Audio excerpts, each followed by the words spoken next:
주택에 가서 방 안에 들어갔더니 그 성도가 목사님을 맞이하면서 목사님, 저 창문을 한번 활짝 열어보시죠. 그 창문을 열었더니 아주 봄꽃이 만발해 있는 거예요. 그래서 너무 아름답다. 아니, 어떻게 이렇게 마당에 꽃이 만발했냐고. 어떻게 이렇게 활짝 폈냐고. 그러고 물었더니, 목사님이 오신다 그래서요. 제가 한 주 전부터 시장에 가서 큰 꽃나무 사다가 이렇게 아름답게 꾸몄습니다. 어때요? 보기에 좋죠? 그러니까, 말이냐고. 얼마나 좋은지 모르겠다고. 근데 그분이 말끝에 이런 말 하는 거예요. 제가 꽃을 심어 놓았더니 어디선가 나비들이 날라오고 벌꿀들이 날라와서 그 꽃에 앉는다는 거예요. 그러면서 우스갯소리로 저는 나비는 사온 적이 없는데 꽃이 있으니까 나비가 날라오네요. 그렇게 이야기하는데 목사님이 그 말을 듣고 정신이 번뜩 난 거예요. 그렇지. 저 성도의 말이 맞다. 우리가 긍정적인 말, 긍정적인 분위기, 그리고 깨끗한 심령이 되면 성령의 나비가 우리에게 날라오게 되는데, 우리가 어둠에 붙잡혀 있고 뭔가 마음에 부정적인 영들이 우리를 지배하면은, 그러면 마귀가 우리를 지배하게 될 것이다. 쓰레기통에 그 쓰레기를 갖다 놓으면 파리떼들이 몰려오고, 오라는 소리도 안 했는데 파리떼, 벌레들이 꼬이게 되지 않냐. 그러나 꽃을 갖다 놓으면 나비가 오고, 그리고 벌들이 날아온다. 우리의 마음에 이 영적인 분위기를 만드는 게 참 중요하다는 것을 그 목사님이 깨달았다는 거예요. 우리 격언에도 이런 말이 있죠. 모든 것이 마음먹기에 달렸다. 그렇지 않습니까? 우리가 마음에 따라 행복이 오기도 하고요. 또 마음에 따라 불행이 오기도 합니다. 여러분, 오늘도 성령의 밝은 빛이 여러분의 마음을 비춤으로 말미암아 여러분의 마음이 평안과 은혜가 넘치기를 주님의 이름으로 축원합니다. 여러분, 남을 이기고 다스리는 위치에 올라가기 위해서 우리는 얼마나 노력을 합니까? 그러나 그것보다 중요한 것은 오늘 성경에 보니까 먼저 내 마음을 다스리는 자가 되어야 된다. 그래서 사도 바울은요, 고린도전서 9장 27절에 보니까 나는 하나님 앞에 쓰임받기 위해서 날마다 나를 쳐서 복종한다고 고백하고 있습니다. 나를 쳐서 복종시킨다. 여러분, 성경에 보면 삼손이라 우리가 알죠? 엄청난 힘과 능력을 가지고 있습니다. 근데 이 삼손이 태어날 때 그 태어난 그 기사는 마치 예수님이 이 땅에 태어난 기사와 비슷하게 적혀 있어요. 뭐라 그러냐면 아들을 낳으리니 그 이름을 삼손이라 하라. 많이 듣던 소리 아니에요? 네? 아들을 낳으리니 그 이름을 예수라 하라. 똑같이 적혀 있어요. 그리고 그는 택한 나의 나시린이니 머리에 삭도와 독주를 마시지 않게 하라. 이렇게 탄생 기사에 적혀 있습니다. 삼손의 힘이 얼마나 센지 그 나귀의 턱뼈를 가지고 블레셋 사람을 혼자서 1000명이나 죽이고 그리고 이겼다는 거예요. 그런데 그가 독주를 마시고 시체를 만지고 이방인이 드릴라 무릎을 베고 쿨쿨 잠이나 자면서 타락했더니 결국은 머리카락이 깎이고 눈도 다 뽑히고, 그래서 다곤 신전이죠. 이방인의 신전에서 연자맷돌을 돌리는, 짐승과 같이 연자맷돌이나 돌리다가 그 신전과 장렬하게 압사하며 죽었잖아요. 왜 그렇습니까? 힘있고 능력이 있었음에도 불구하고 그는 자신을 지키지 못했어요. 그래서 그는 패배자가 되었다는 겁니다. 자, 오늘 우리가 읽은 성경 잠언서 16장 32절을 보면 우리 다시 한번 읽어볼까요? 시작. 노하기를 더디하는 자는 용사보다 낫고 자기 마음을 다스리는 자는 성을 뺏는 자보다 나으니라. 아멘. 노하기를 더디하는 자는 용사보다 낫다. 그리고 자기의 마음을 다스리는 자는 성을 빼앗는 자보다 나으니라. 여러분, 자기의 마음을 다스려야 돼요. 아멘입니까? 자, 오늘 성경에서 자기의 마음을 다스린다는 것을 어떻게 구체적으로 이야기합니까? 우리 한번 살펴볼까요? 1절, 우리 첫 번째 다 같이 읽어봅시다. 시작. 노하기를 더디한다는 것이 내 마음을 지키는 거예요. 여러분, 얼마나 많은 사람들이 순간적으로 자기 감정을 이기지 못하고 분노를 가지고 그 분노를 표출하다가 인생이 불행하게 되는 사람을 우리는 날마다 보잖아요. 그냥 별일도 아닌 것 같고 말다툼하다가 사람을 죽여서 살인자가 되고, 지나가는 여자 폭행하고 성폭행하려다가 인생 완전히 망가지는 사람, 우리가 뉴스 시간에도 보잖아요. 자기의 그 노를 다스리지 못해서 그래서 불행에 빠지는 사람들이 너무나 많다는 거예요. 한순간에 자기의 인생이 나락으로 빠져간다는 거예요. 여러분, 우리 성도들도 마찬가지입니다. 이건 아주 중요한 얘기예요. 우리는 분노할 수 있어요. 또 분노가 우리에게 갑자기 훅 하고 찾아올 수 있습니다. 그러나 그 분노 때문에 벌어지는 결과는 우리가 상상하는 것보다 더 놀랍다는 거예요. 분노의 문제는 뭔지 아십니까? 모든 관계를 파괴시킨다는 거예요. 여러분, 앤드류 레스터라는 사람이 화난 그리스도인이라는 책을 썼는데 그 책에서 그는 이렇게 말합니다. 파괴적인 분노란 우리 자신과 타인과 그리고 하나님과의 관계를 파괴시킨다. 여러분, 분노하는 사람들은요, 화평할 수가 없어요. 서로 좋은 관계를 누릴 수가 없어요. 가정에서도 툭하며 화를 내고 분노를 하면은 부부관계가 좋을 수가 없어요. 부모 자식 간에도 분노하는 것을 참지 못하고 막 노를 바라는 사람은요, 그 자식과 부모 간에 화평을 이룰 수가 없어요. 행복한 가정을 이룰 수가 없습니다. 어두워지고 그 부모의 분노 때문에 자식은 상처를 받고 또 자식이 분노하는 것 때문에 그 부모는 상처를 받게 되는 거예요. 그것보다 더 놀라운 것은 뭐냐면은 이 분노는 하나님과 우리의 관계를 깨뜨려 버린다는 거예요. 하나님은 분노하는 사람들과 함께하지 않습니다. 이게 문제.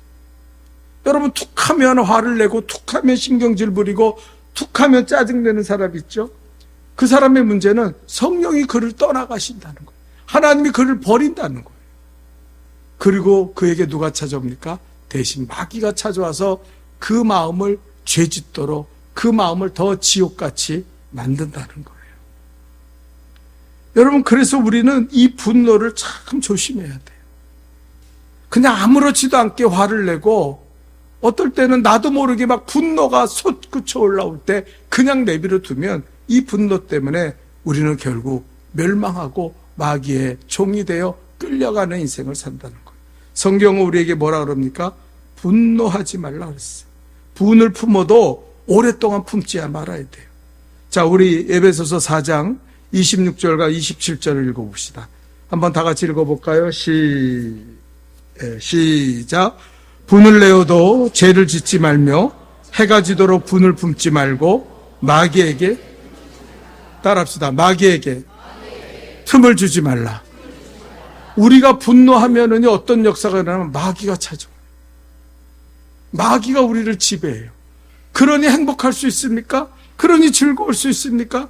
어떤 사람은요, 아주 이 분노에 붙잡혀 살기 때문에 교회 와서도 얼굴이 흑빛이 되어 살아요. 하나님 앞에 예배드릴 때도 기쁨이 하나도 없어요. 그냥 모든 삶을 포기한 것처럼 그렇게 나와서 하나님의 그 평안을 누리지 못하는 사람들이 있어요. 왜 그렇습니까? 분노를 통해서 마귀에게 틈을 주는 거예요. 마귀가 나를 지배하도록 만드는 거예요. 그래서 마귀에게 틈을 주지 말라고 성경은 말했어요. 여러분, 이 마귀는요, 거짓의 아비입니다. 우리를 살인하게 만들고 우리를 진리에서 떠나가게 만드는 게 이 마귀예요. 그래서 우리는 분노를 버려야 돼요. 따라합시다. 분노는 모든 관계를 파괴시킨다. 화내는 사람들이 많은 교회는요, 교회가 아름다울까요? 싸움이 넘치고 어둠의 권세들이 막 역사.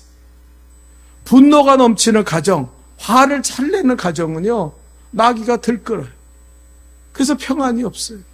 사람들이 기쁨이 없어요. 예? 제가 옛날에 어떤 분 보니까 그래요. 목사님, 저는요, 남편이랑 5분 이상 대화를 못해요. 5분 이상 대화를 못해요. 왜? 5분만 대화하면 싸운대요.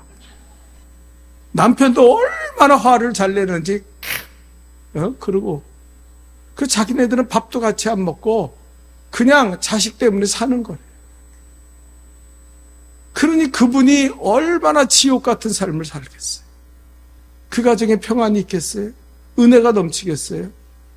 화는요, 끌어야 돼요. 아멘입니까? 우리 안에 마귀가 틈타지 않도록. 아멘. 화내지 맙시다.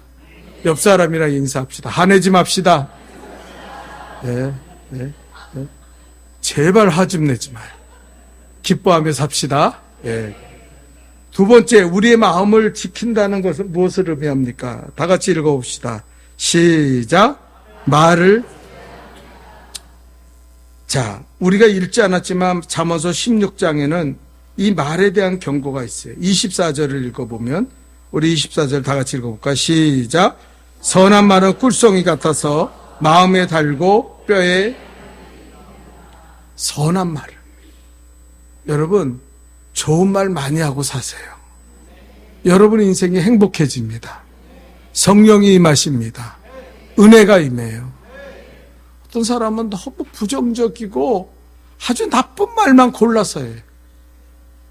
그 사람이요, 피해야 돼요. 여러분 인생이 망가지고 있는 거예요. 어떤 사람은 그냥 말만 나오면은 부정적이야. 아이고, 교회가 뭐가 어떻고, 목사가 뭐가 어떻고, 에이, 다 죄송해. 그리고 그 사람이랑 같이 하면요, 그 사람만 망하는 게 아니라 나도 같이 망해요. 근데 우리가 좋은 말을 하면은, 나쁜 말 할 수도 있지만 겉하고 좋은 말. 아우, 집사님, 난 집사님이 참 좋더라. 아유, 오늘도 은혜 받은 얼굴이 집사님 얼굴에서 빛이 나네. 그래 봐요. 그럼 이 사람이 지가 이쁜지 알고 얼마나 좋아합니까? 그러면요, 차라도 한 잔 사주는 거예요. 좋은 말 하는 사람은요, 같이 하고 싶어요. 어떤 사람이, 난 저 집사님이 너무 좋더라. 그래서, 왜요? 그랬더니, 왜요? 나한테 날마다 칭찬한다는 거예요. 만나면 나쁜 말을 안 한다는 거예요. 아유, 집사님, 오늘도 화사하네. 아유, 너무 좋아요. 집사님만 보면 나는 기분이 좋아. 그러니까 자기가 그분이 너무 좋은 거예요. 근데 어떤 사람은 입만 열면 나쁜 거예요. 입만 열면. 기껏 꾸미고 머리하고 왔더니, 집사님, 그 머리가 뭐야? 산발해가지고. 왜 그래요? 여러분, 다 50 넘으면은요, 남자나 여자나 이쁜 사람이 없어요. 그냥 이쁘다고 치고 사는 거예요. 우리 사람이 나한테 제일 많이 하는 질문이, 여보, 나 이뻐? 그러면요, 양심 속에서는,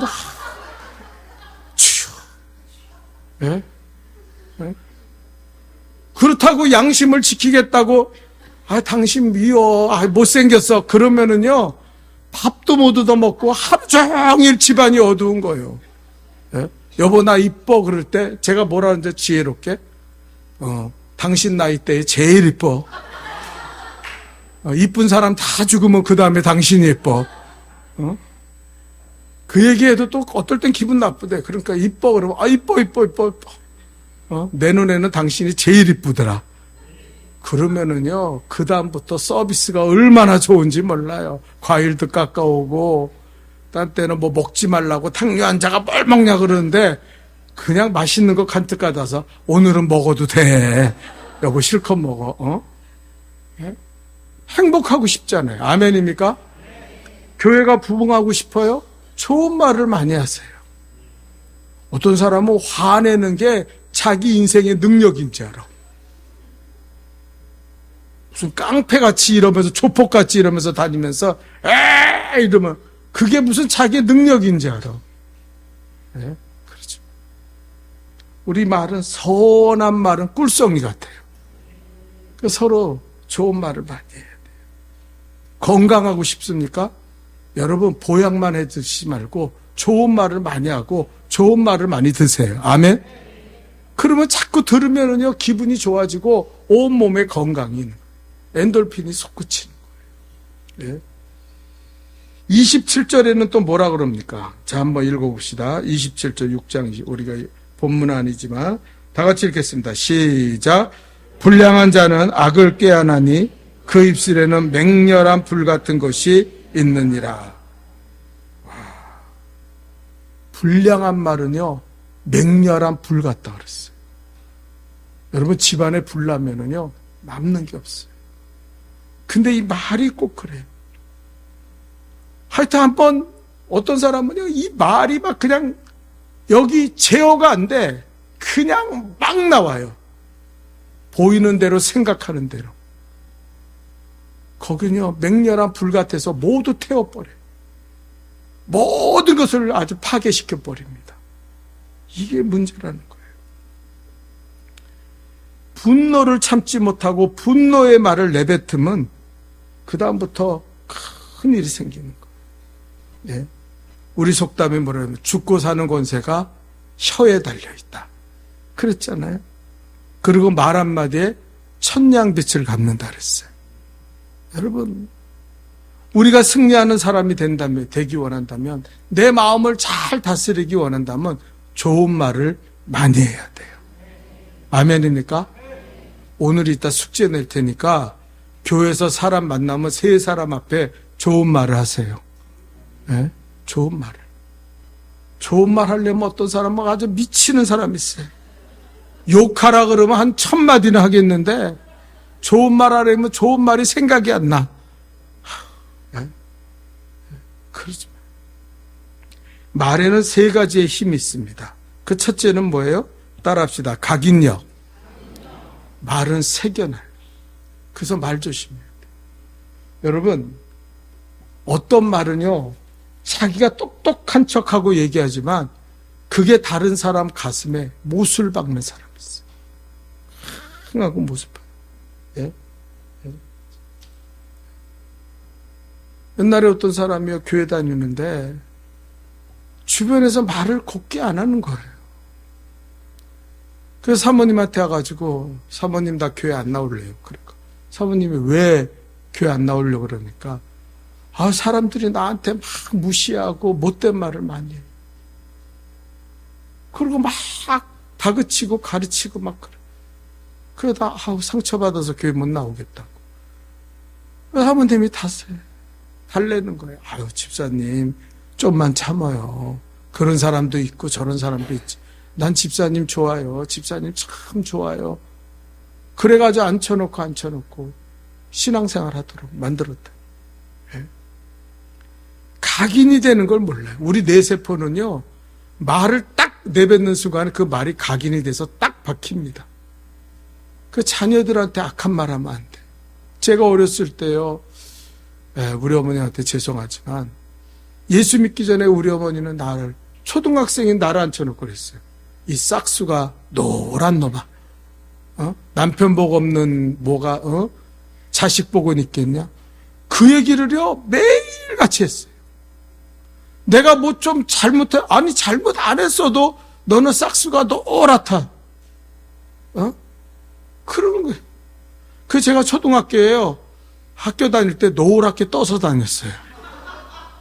나는 싹수가 노란 놈이야. 예?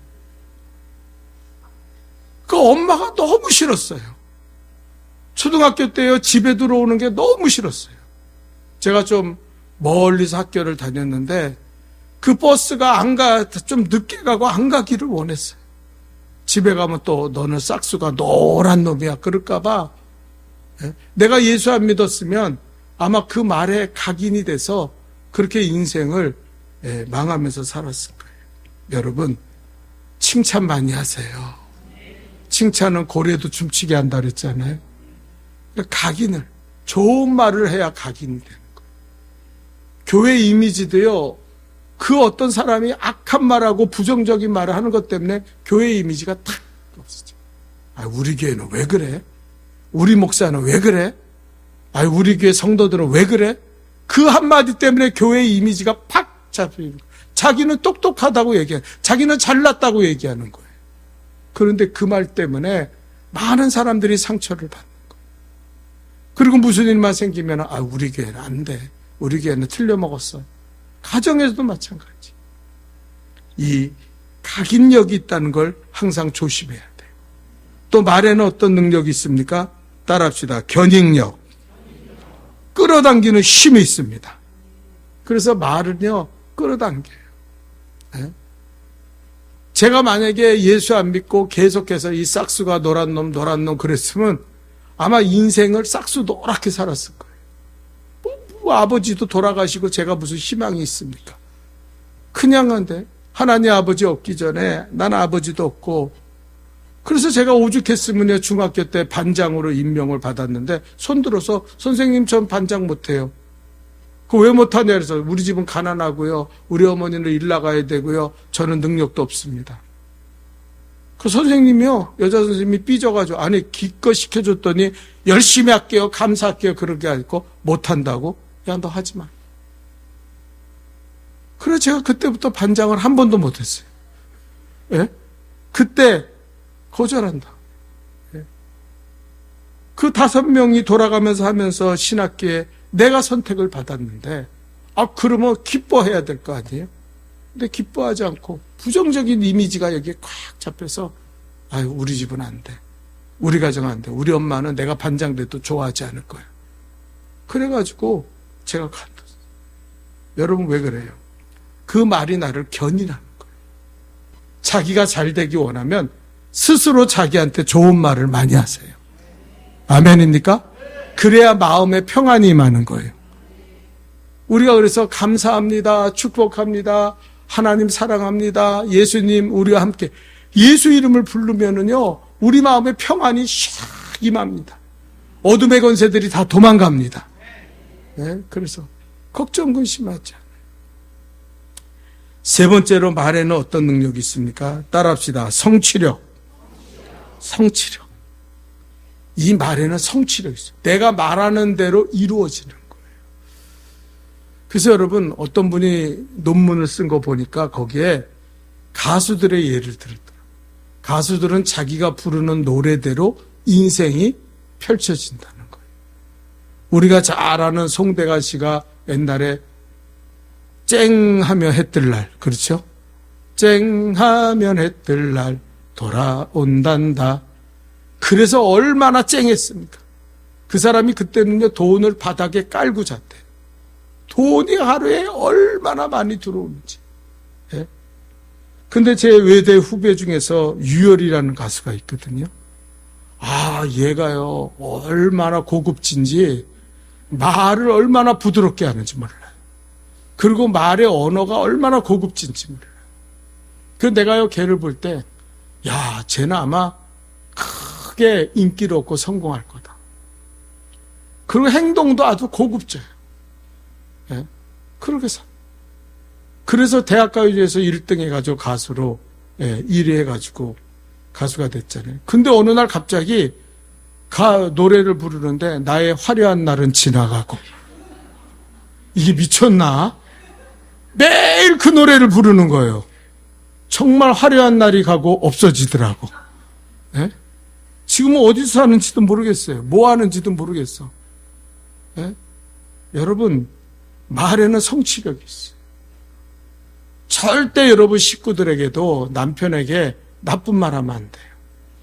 에휴, 어서 내가 저런 거 만나가지고 말이야, 내 인생이 이렇게 꼬일 줄 몰랐지. 아유, 그때 눈에, 이러고 얘기하면요, 인생이 꼬이는 거예요. 여보, 나는 당신 만나서 너무 좋아. 당신 때문에 너무 행복해. 그러면 남편이 나의 행복이 되는 거예요. 자식도 공부 못한다고 구박하지 마세요. 예? 세상에 누구랑 비교합니까? 내 자식인데. 그냥 야, 나는 너 때문에 행복하다. 나는 너가 내 자식인 게 너무 즐겁다. 그러면요, 그 자식은요, 절대 부모의 말씀에 어긋난 삶을 살아가지 않는다는 거예요. 말에는 성취력이 있어요. 그래서 시편의 기자는 뭐라 그랬습니까? 따라합시다. 주여, 내 입술에 파수꾼을 세워주소서. 이 말이 얼마나 중요한지 말 때문에 망하고 말 때문에 사는 거예요. 이스라엘 백성이 가나안 땅에 못 들어간 이유가 뭡니까? 그 말 조동아리. 끊임없이 원망, 불평. 아휴, 하나님이여, 오죽했으면 이스라엘을 40년 동안 강해에서 뺑뺑 돌리다가 너희는 가나안 땅에 못 들어가. 너희 후손들은 내가 약속했기 때문에 들어가도 너희는 안 돼. 그리고 가나안 땅에서 그냥 죽게 만들었어. 완전히 죽게 만들었어. 예? 우리는 이걸 알아야 돼요. 우리의 머리카락 하나까지 세신 하나님께서 불꽃 같은 눈으로 우리가 말하는 것을 듣고 계시는 줄 믿습니다. 아멘이죠? 예?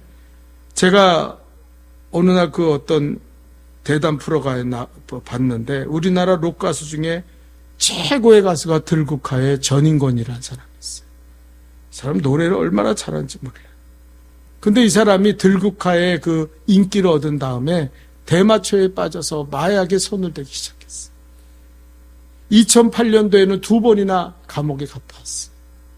그리고 이 마약을 끊지 못하니까 정신병원에 들어가서 1년이 넘도록 1년 4개월 동안 입원해 있었습니다.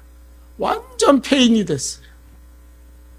네, 지금도 뭐 겉모습은 폐인이지만 그냥 뭐 머리 산발하고 수염 기르고 뭐 그냥 그러고 그 사람이 정신병원에 나올 때 그 동료 가수 중에 한 사람이 기타를 치던 사람이 저놈이랑은 이제 우리는 들국화는 끝났다고. 저 전인권이랑은 예? 그 사람이 그렇게 옆에서 얘기해요. 저거는 도저히 회생될 가능성이 없다고. 우리 들국화를 이제 해체한다고. 그렇게 얘기했다는 거예요. 그런데 그 전인권이가 정신이 반짝 나서 가수로 복귀하게 된 그 한마디가 있어요. 아내가 정신병원에서 나온 그 전인권이를 붙잡고 여보, 나는 당신이 우리나라에서 최고의 가수라고 생각해. 나는 당신이 너무 좋아요. 난 당신을 사랑해요. 그 한마디를 전인권이가 듣는데 그 사람이 그렇게 말해요. 온 머리가 쭉 빗어고 세포가 다 살아나더래. 그러면서 내가 노래를 불러야겠다. 그 마음이 생기더래요. 그래서 자기가 이렇게 가수 전인권으로 다시 다시 회복되는 역사를 이루었다고 말하는 거예요. 아내의 그 말 한마디가 그 전인권이를 완전히 변화시켰던 거예요. 여러분, 우리는 분노에 찰 때 시간이 지날수록 마귀에게 틈을 주지 말라 그랬죠. 그 이야기는 뭡니까? 우리의 입술을 떠들어대면 안 돼요. 화날 때는 입을 막아야 돼요. 아멘입니까? 여러분 막 화나고 막 그냥 막 떠들고 분노가 치솟을 때는요, 꼭 참아야 돼요. 말을 하는 것이 마귀를 부르는 거예요. 사단아 내게 와라, 나를 지배하라 그러는 거랑 똑같은 말이에요. 여러분 부부싸움을 하는데요, 막 악다구니로 싸울 때요, 그 입김, 그걸 또 연구한 사람이 있대요. 그 입김을 연구해봤더니 그 독사의 코브라의 독보다 강한 맹독이 거기서 나온다는 거예요. 그래서 여러분 막 떠들고 분노하는 사람은 옆에 가면 안 돼요.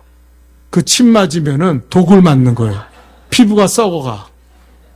그 어떤 사람은요, 젊은데도 피부가 막 썩어가잖아요. 그 사람은 그 배우자가 맨날 그리고 하니까 이 침이 튀겨가지고 뭘 발라도 안 돼. 예? 뭘 발라도 안 돼요. 우리의 마음을 지키는 건 뭡니까? 입술을 조심해야 돼요. 마지막 세 번째는 뭡니까? 우리 한번 다 같이 읽어봅시다. 시작. 3번. 다시 한번 시작. 거짓에 빠지지. 자, 33절을 읽어볼까요? 33절에 이렇게 말합니다. 다 같이 시작. 제비는 사람이 뽑으나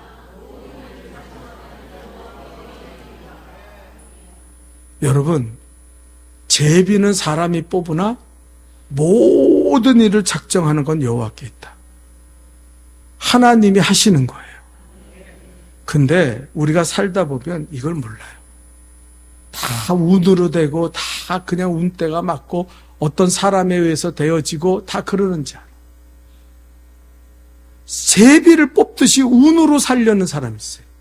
아유, 그냥 예수도 대강 믿다 보면 어느 날 되면 다 은혜 받고 어느 날 되면 다 하고 난 천국 갈 수 있고 나는 다 그냥 잘 될 수 있겠지. 절대 그렇지 않습니다. 하나님은요, 우리의 심령을 살펴보시는 거예요.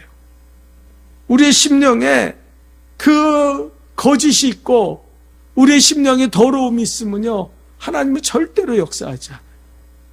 여러분, 목회가 뭐냐고 물으시면은 제가 목회 30년 하면서 느낀 게 뭐냐면 목회는 진실이에요.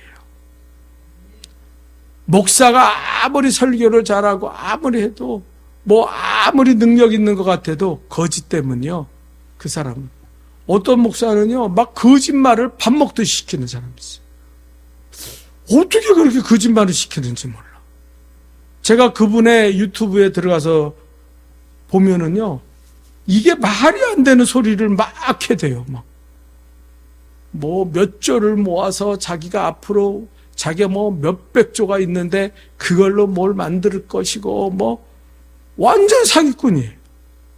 예? 얼마나 막 그냥 거침이 없어요. 막 떠들어대.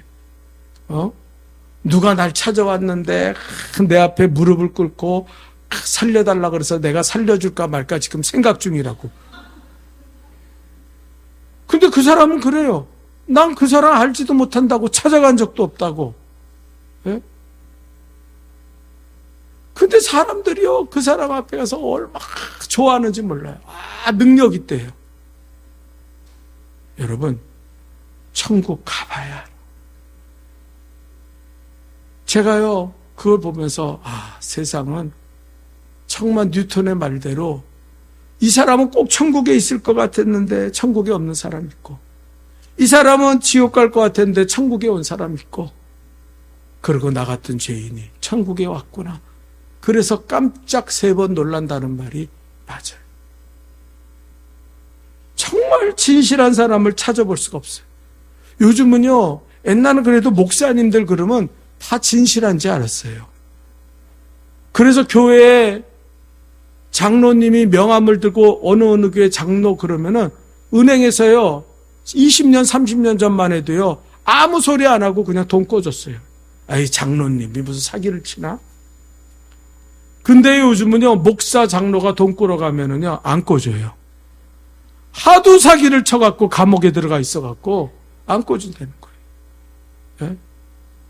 예? 이런 명함 필요 없다고, 가져가라고. 이런 시대가 됐어요. 여러분, 우리가 읽지 않았지만 잠언서 16장 1절 3절이 중요해요. 우리 한번 다 같이 읽어볼까요? 자, 1절 읽읍시다. 시작. 마음의 경영은 사람에게 있어도 말의 응답은, 우리가 경영한다고 경영대로 되는 게 아니에요. 말의 응답은 여호와께로부터 나느니라. 아멘이죠? 자, 2절 읽어봅시다. 다 같이 시작. 사람의 행위가 자기 보기에는 모두 깨끗하여도 여호와는 하나님은 뭘 감찰하신다고요? 우리의 심령을 감찰하시.